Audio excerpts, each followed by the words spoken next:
Bonjour, eh bien je viens vous présenter cette fois-ci le nouveau Garrett AT Gold.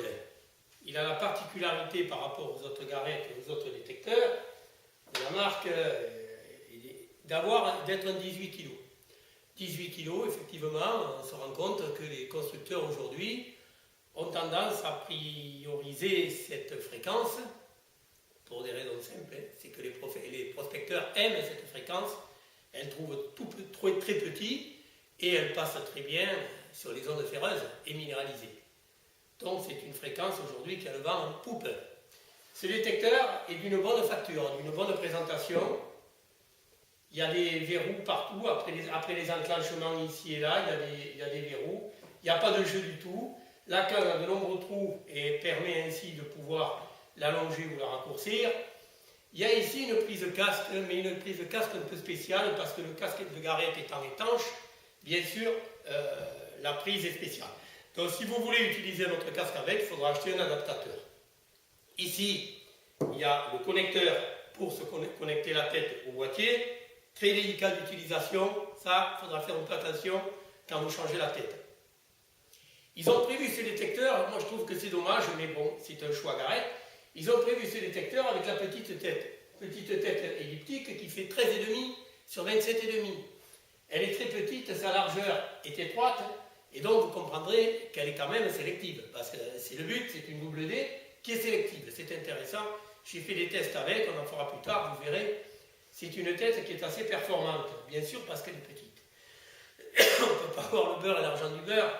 Étant performante, elle perd en puissance parce qu'elle est performante en sélectivité de par son diamètre. Alors ce détecteur se présente de la manière suivante, il est assez simple d'utilisation. Tout à l'heure, je me rapprocherai la caméra quand je ferai les boutons, mais là je vous montre en gros comment il fonctionne. Cet appareil a 3 modes. D'abord, on va expliquer les boutons. Ici, vous avez un bouton de marche arrêt. Ici, vous avez le bouton Iron Mask, Iron Audio, qui vous permet de couper complètement les ferreux. Ici, vous avez le pinpoint. Ici, vous avez la fréquence. Il y a un décalage de fréquence avec 4 fréquences au choix. Si vous avez des perturbations avec des collègues qui ont des détecteurs aussi. C'est intéressant d'avoir ça quand même. Ici, vous avez le contrebalance. Ici, vous avez ensuite le threshold plus-moins pour le mode tout métaux, la sensibilité plus-moins pour la sensibilité, et l'iron disc, à savoir la discrete dans les ferreux, plus-moins. Voilà, c'est très simple d'utilisation comme un jeune enfant. Cet appareil a la particularité d'avoir une discrete dans les ferreux. Aujourd'hui, de plus en plus, des appareils présentent des discretes dans les ferreux, ce qui est une excellente chose. Ça augmente la qualité de la discrete. Je m'en suis rendu compte avec le test que j'ai fait sur le tournevis. Cet appareil discrimine bien. Pardon. Par contre, l'inconvénient, c'est un petit inconvénient, c'est un bridage de l'appareil. Vous ne pouvez pas régler les autres métaux. C'est-à-dire vous ne pouvez pas les éliminer.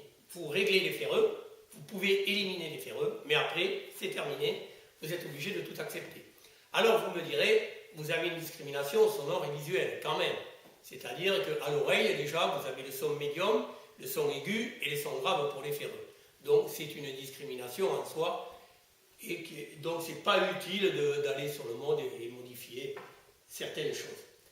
Cet appareil présente 3 programmes. Le premier programme est un programme tout métaux. Donc vous l'allumez, il sonne sur tous les métaux de la même façon.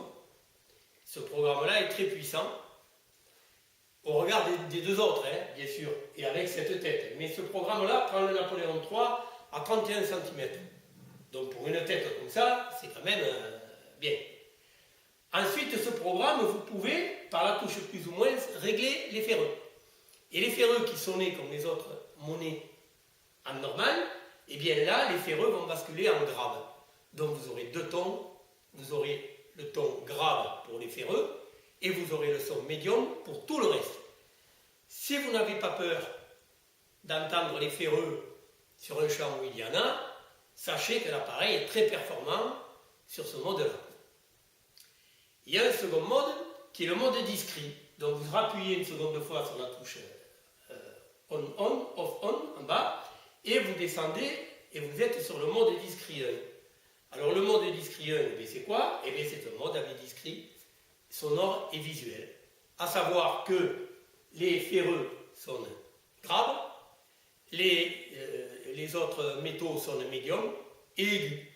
Et vous avez le réglage des ferreux, à savoir si vous voulez tous les accepter ou si vous voulez tous les rejeter. Et donc, les ferreux en grave, tout le reste médium aigu. Il a la particularité, en appuyant sur la touche audio, iron audio, eh bien, si vous entendez les ferreux en grave, et là, vous appuyez sur la touche audio, vous ne les entendez plus du tout. Autrement dit, vous n'avez plus de son sur les ferreux, c'est assez agréable, ça n'affecte en rien les performances de l'appareil, mais l'appareil est silencieux sur les ferreux, il crachote un peu, disons. Ce mode est intéressant, par contre, il est bien moins puissant que l'autre. Là, il parle de Napoléon III, 23 cm. Voilà, toujours avec la tête de 13,5, il faut toujours se le rappeler. C'est une tête qui est faite pour la sélectivité et non pas pour la puissance. La tête qu'ils vont mettre, qu'ils ont fait, mais qui n'est pas un standard, c'est une 22-28, qui celle-là prendra, à mon avis, le Napoléon autour de 38 cm, 37-38 dans l'air, et dans le mode discret, le prendra, disons, à 28-29. Donc c'est quand même des performances moyennes, mais sympas. Appui sur des ferreux, ça ne compte pas beaucoup la puissance de l'appareil, souvent les ondes s'écrasent.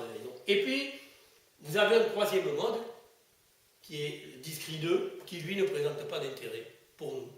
C'est un mode où les ferreux, bien sûr, sont réglables à part, mais par contre, c'est un mode où ils ont notché des fenêtres, ils ont notché l'alu, donc vous n'entendez plus l'alu, ils ont notché les capsules de bière, donc vous n'entendez plus normalement les capsules de bière, et ils ont notché certains alus de canettes, etc.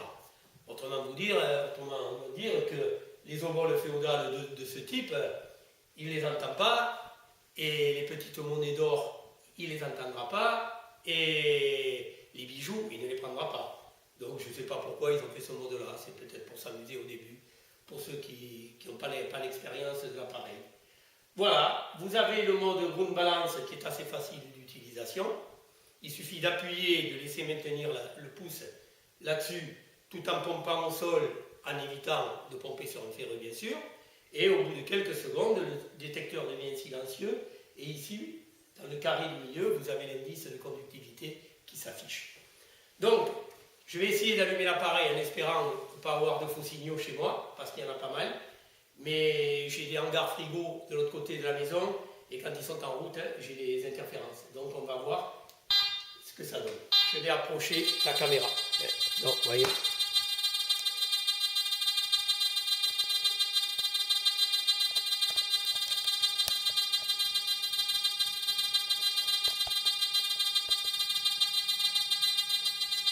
Je vais être obligé de baisser la sensibilité pour qu'on ne l'entende pas. Et je vais vous montrer les modes de fonctionnement de l'appareil.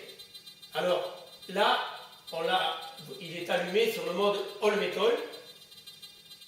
L'appareil s'allume toujours sur le dernier mode que vous avez utilisé. Hein?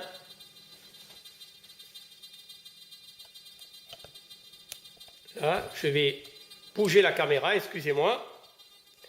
Je bouge la caméra pour que vous puissiez voir davantage sur les monnaies. Et voilà, je vous donne les sons. Alors ici, nous sommes en tout métaux avec tous les sons. Donc le ferreux, sonne normal. Le Napoléon, sonne normal. Le féodal, sonne normal. Maintenant, comme je vous l'ai dit tout à l'heure, on monte la discrète dans les ferreux en appuyant sur plus. Et on va aller au maximum, qui est de 40. Voilà. Et là, les ferreux vont sonner en grave. Voilà. La monnaie va sonner médium, ainsi que le Napoléon. Voilà. Donc ça, c'est le mode tout métaux qui est performant. Après, vous passez au mode discret 1. Alors, le mode discret 1, eh bien, les ferreux sont réglés à 30, parce que je les avais réglés à 30. Mais voilà ce que ça donne en discret 1. Ça, c'est les interférences, hein. Sinon il n'y en a pas normalement. Hein. Voilà, donc celui-là, les ferreux sont de grave. La monnaie en billon petite sont de médium. Et le Napoléon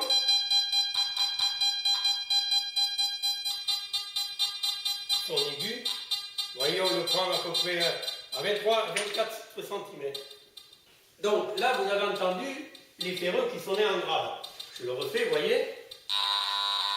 Et sur ce même mode, vous pouvez les éliminer en appuyant sur la touche Iron Audio. Comme je vous l'avais dit tout à l'heure, vous les supprimez. Et là, voilà, vous n'avez plus de ferreux. Vous ne les entendez plus. Par contre, la monnaie...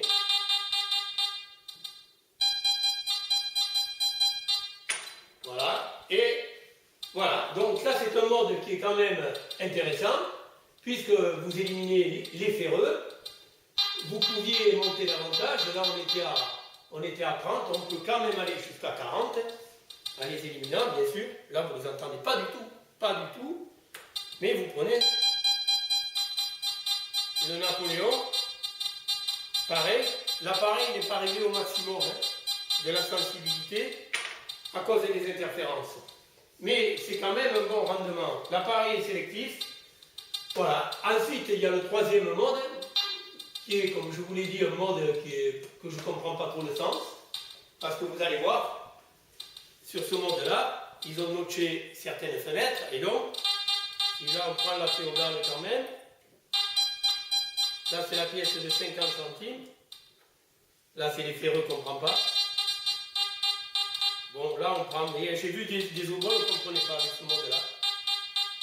De toute façon, il ne présente pas d'intérêt particulier, et donc je le déconseille. Voilà ce que je voulais vous dire sur ce détecteur. À mon avis, c'est un appareil qui est intéressant. Je ferai donc, pour terminer, je l'éteins.